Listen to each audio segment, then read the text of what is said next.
जैसा कि आप सभी ने वीडियो के इंटरफेस यानी थंबनेल पर दिए गए सवालों को देखा होगा और आप उन सवालों को देखकर हैरान भी होंगे और शायद आपको उन सवालों के सही जवाब नहीं पता होंगे। तो दोस्तों आज के हमारे इस वीडियो में उन सवालों के सही जवाब जानने के लिए बने रहिए हमारे साथ। पहला सवाल है, लाश को रात में अकेला क्यों नहीं छोड़ा जाता है?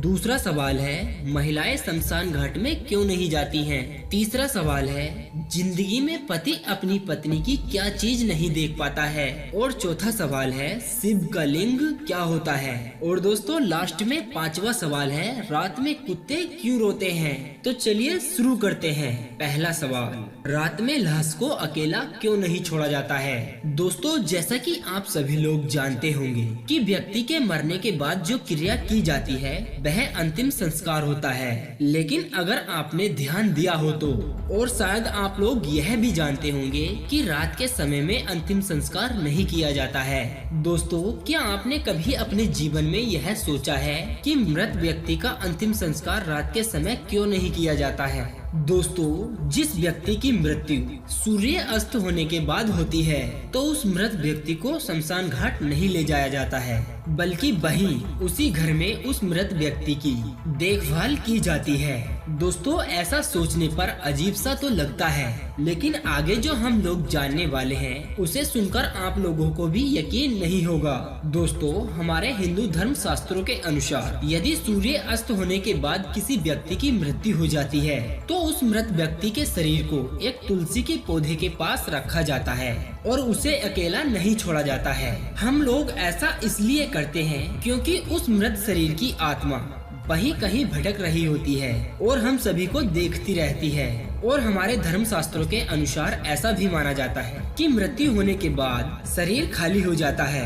ऐसी स्थिति में कई नकारात्मक शक्तियों का साया उस शरीर पर अपना अधिकार जमाना चाहती है, इसलिए व्यक्ति के मृत शरीर के पास रात के समय में कोई न कोई व्यक्ति जरूर होता है। सवाल नंबर 2, महिलाएं शमशान घाट क्यों नहीं जाती हैं? हिंदू धर्म के मुताबिक कई ऐसे काम होते हैं जो केवल पुरुष ही करते हैं, महिलाएं नहीं करती हैं। दोस्तों ऐसा ही कुछ होता है शव यात्रा का नजारा।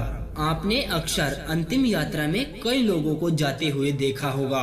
दोस्तों फिर तो आप लोगों ने एक बात जरूर नोटिस की होगी, और वो बात ये है कि शव यात्रा में केवल पुरुष ही जाते हैं, महिलाएं नहीं जाती हैं। ऐसा क्यों होता है? आप लोगों को शायद यह जानकर हैरानी होगी, लेकिन दोस्तों यह सब कुछ हकीकत है, यानी सत्य है। प्राचीन हिंदू शास्त्रों में महिलाओं को बेहद आजादी दी गई है। दोस्तों ऐसी मान्यता है कि किसी घर में जब किसी व्यक्ति की मृत्यु हो जाती है तो पूरा घर अशुद्ध हो जाता है। समाज में प्रचलित इस मान्यता के अनुसार अक्सर अंतिम संस्कार के बाद पूरे घर की साफ सफाई की जाती है, यानी सारे घर का शुद्धिकरण किया जाता है, जिससे नकारात्मक शक्ति घर में प्रवेश न कर सके।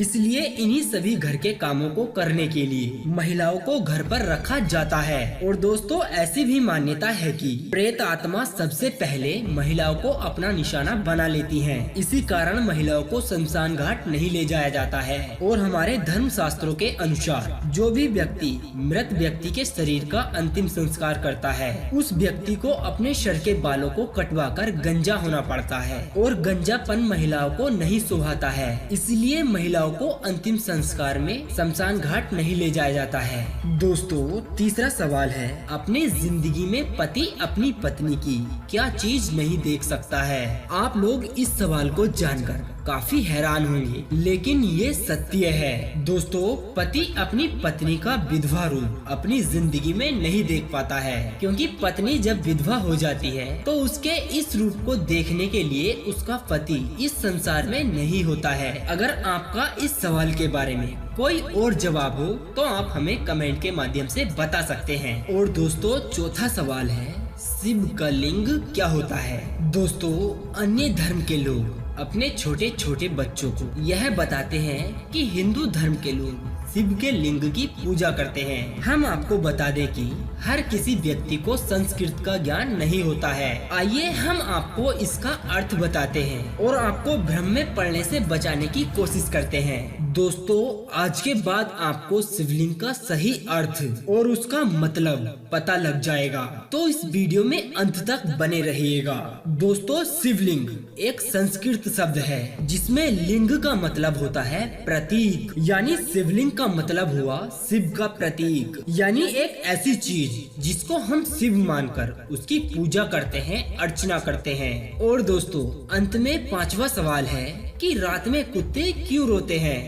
दोस्तों, हमेशा से हमारा यह मानना रहा है कि कुत्तों का रोना अपशगुन होता है और ये बात हमारे जहन में हमेशा दौड़ती रहती है कि आखिर कुत्ते रात में क्यों रोते हैं। क्या रात में कुत्तों को वाकई आत्माएं दिखाई देती हैं? क्या वाकई रात में कुत्ता किसी आत्मा को देखकर रोता है?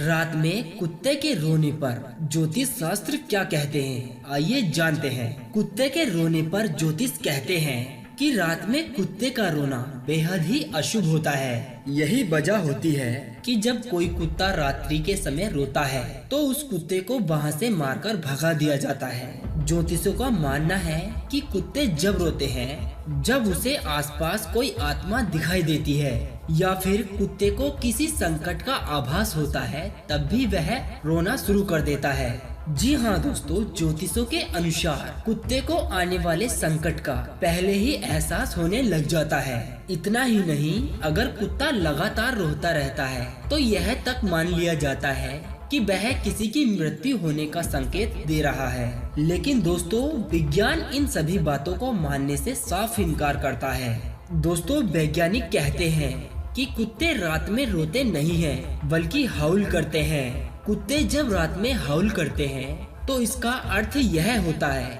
कि वह अपना संदेश किसी तक पहुंचाने की कोशिश कर रहा है। कुत्ते अपने जगह की लोकेशन अपने साथी तक पहुंचाने की कोशिश करते हैं। जब दूसरा कुत्ता अपने साथी कुत्ते की लोकेशन को पहचान लेता है तो वह भी हाउल करना शुरू कर देता है। दोस्तों, जब कुत्ता अपने आप को अकेला महसूस करता है तब भी वह हाउल करनी शुरू कर देता है, क्योंकि कुत्ता अकेला रहना बिल्कुल पसंद नहीं करता है। इसलिए कुत्ता जब भी अपने आप को अकेला महसूस करता है तभी वह हाउल करना शुरू कर देता है। तो दोस्तों, आज का हमारा यह वीडियो आपको कैसा लगा? आपका इस वीडियो के बारे में क्या सुझाव है? आप हमें कमेंट के माध्यम से जरूर बताएं।